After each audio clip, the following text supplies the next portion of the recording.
Hello, friends. Welcome back again. You're listening to Judith Dr. Lifeline. We began making podcast series. You're listening to a series on Can You Tell Me If There Is a God? And I just finished telling you one story in the episode before this. Today I want to talk to you a little more about those experiences I made in that time in the clinic in Germany. But before I do that, I want to explain a little more about some of the discoveries I made. I talked to you about needing to know who you are and the meaning and purpose of your life. And I talked to you about dreams and how dreams help me. Today I want to begin with another dream I had.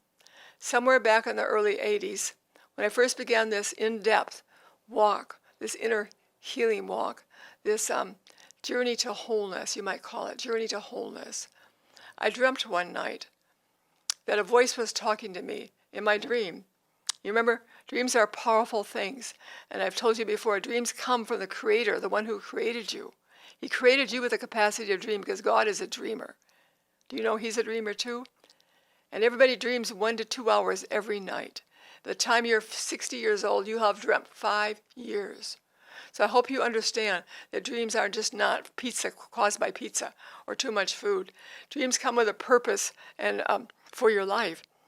Research has shown us that dreaming is important to your health and to your life. And this is not my purpose to teach about dreams today, but to make you aware by showcasing how God has used dreams in my life. At this particular time in my life, I dreamt one night that a voice was saying to me, study psychology. Study psychology. It'll pay you big dividends. Now remember, I was a nurse, but that was not my specialty. But study psychology. It will pay you big dividends. The word dividends, if you're in German or France, it means a reward.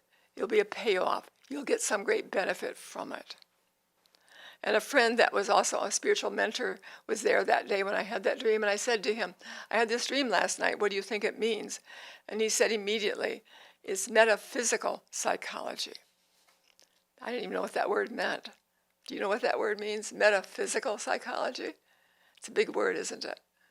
Metaphysical psychology. As I explained in my other recording, there's cognitive behavioral therapy. There's all kinds of things like that. But what is metaphysical psychology? Metaphysical means the sensual reality. The sensual reality of something. Today, they basically teach you there's no real truth that's truth. It's your own truth. You live by your own truth. But that's not true. There is a truth out there that is essential. It's called reality. Truth is reality. Many people live their life full of pretenses and illusions, caught up in deception and lies. They don't know what reality is.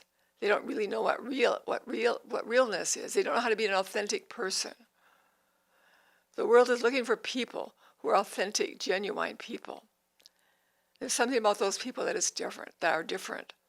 There are people who are pretending, wearing a mask. We call it wearing a mask. They're like a hypocrite. They're mask wearers. You don't know who they really are. They don't feel honest to you. They're not psychologically honest to you.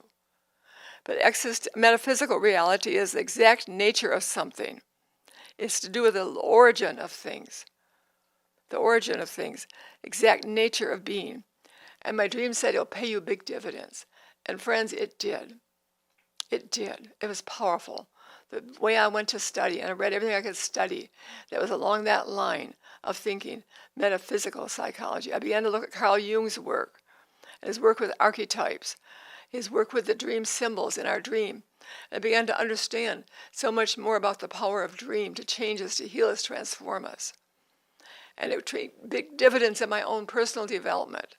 You know, I'm teaching right now a class on Zoom that life is a journey meant for our growth and our development. God has something more in mind for you. He wants us to grow and develop. More than that, He wants to transform us into something else, to become something more. I don't know if you know the story of Jacob in the Old Testament. Jacob was a big player in God's plans for Israel. Jacob was a grandson of Abraham. Abraham, Isaac, and Jacob. Jacob was the grandson of Isaac. But Jacob was a rascal. Jacob lied and stole his brother's birthright. He lied. He deceived his father. And he had to run for his life into the wilderness. He had to run away into the wilderness because his brother was going to kill him. Esau, his brother, was going to kill him, his twin brother. And he escaped into the wilderness. And during the first night in the wilderness, he had a dream. He laid down, put his head on a stone for a pillow, and he went to sleep. And he woke up with a terrifying dream. In his dream, he dreamed of a ladder. You know what a ladder is? I know I'm speaking to people whose language may be German or French or some other language, but the ladder is something you climb up on, like Jack and the Beanstalk went up the pole. You climb up into something higher and higher. And so here is Jacob dreaming in the wilderness with this ladder reaching all the way to heaven. I told you about Jack and the Beanstalk, where Jack went up into the heavens. Here in Jacob's dream, he went up into the ladder. He didn't go, but the ladder was there, and angels were coming up and down from heaven down to him. They're going up and down this ladder. Angels. Angels is symbolically or spiritually really it means messengers from God. You see in the story in Matthew, when Mary was pregnant, before Mary was pregnant, thought the birth of Jesus, an angel came and spoke to her. An angel came to Joseph in his dream.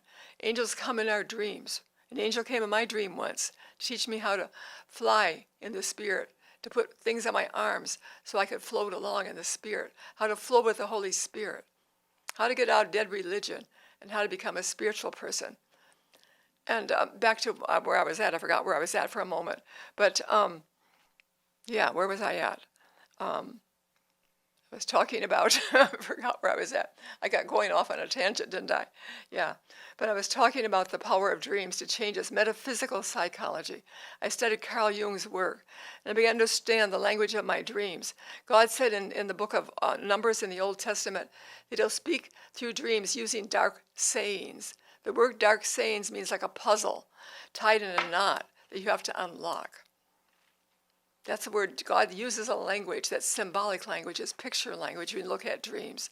They're not literal. They're to be taken symbolically. It's a picture language story. So I went to work on that dream, and I began to do exactly what the dream instructed me to do. It gave me instruction. It gave me guidance. It told me the direction I need to look at. Because each one of us is unique. You have a different purpose than I did. But that was the purpose God had for me, was to understand the essential nature of our innermost being, how we're created. What do we carry inside of us? And that's what I experienced as I studied for a number of years, learning and learning and learning and learning and working it out in my own life. This is what I share with you, not just theories I discovered, but how I experienced them in my own life, how I worked them out and proved that they're true. Whenever I experienced something, I always went to the Bible. Lord, show me this in the Bible. Is this true?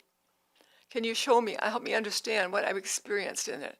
So today I want to just put a little bit more on this time I spent in Bod here and all, with the question, can you tell me if there is a God?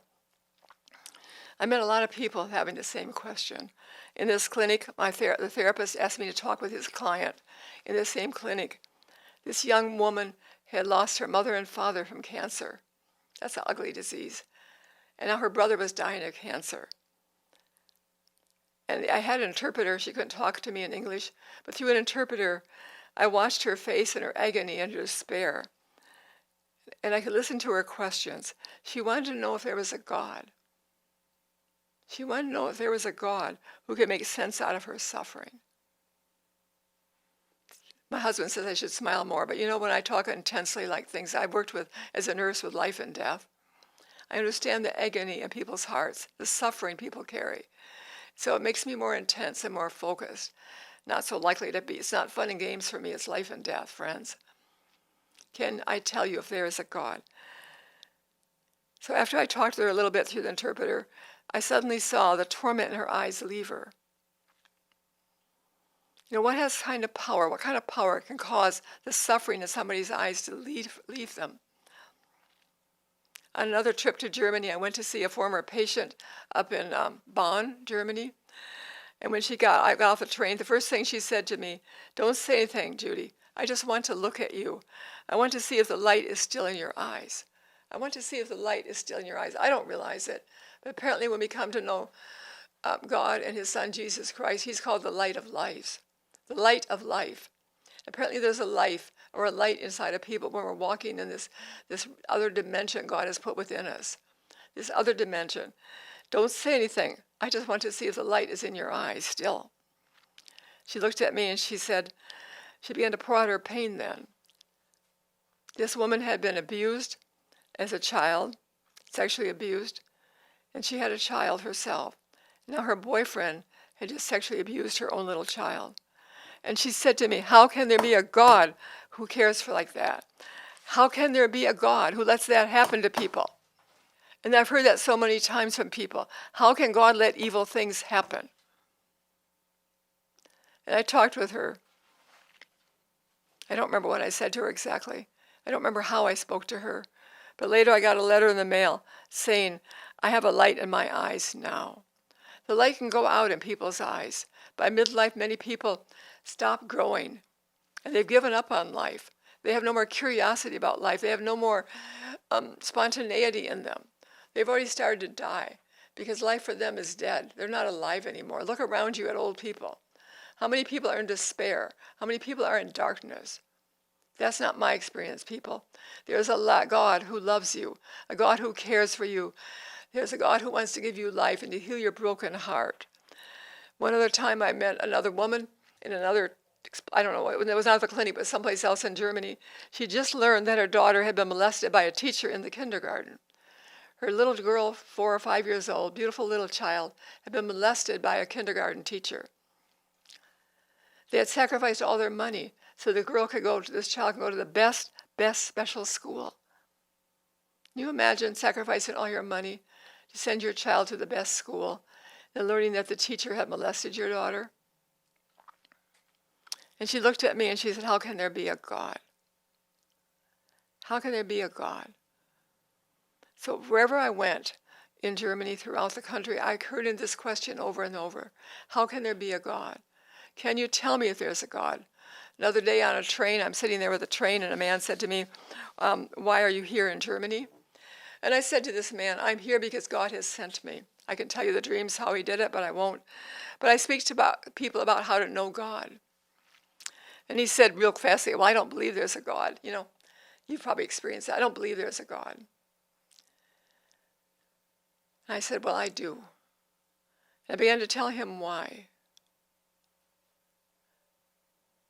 Soon tears began to come down his face as we rode along in that train. And I saw tears come down his cheek. And he began to talk to me and tell me about the great pain he was carrying. Most people are carrying far more pain than you ever realize. They're carrying far more pain than most of us know until we begin to be honest and share our lives with one another. And this man told me a story. He had just buried a dear friend who had died from cancer. And the woman didn't want to take the chemotherapy that was offered to her. She refused it. She wanted to go the alternative route. So he was feeling guilty because he didn't make her take the chemotherapy. Now he was full of guilt. He was filled with pain of guilt because he had failed this woman he loved. And he was struggling to find his own life now. Maybe you've lost somebody. Maybe you've lost somebody. But is there a God who give meaning and purpose to your suffering, friend? And I say to you, there is. That's the one voice that you'll still listen to today. It's the voice that says, I know that I know that I know. I'm not giving you theology or doctrine or what church to go to. I'm just telling you my story of what I experienced, because that's the one voice people will still listen to today. The voice that says, I know because I know because I know. And that's what I offer you on Judith Doctor Lifeline. Thank you for listening today. See you later.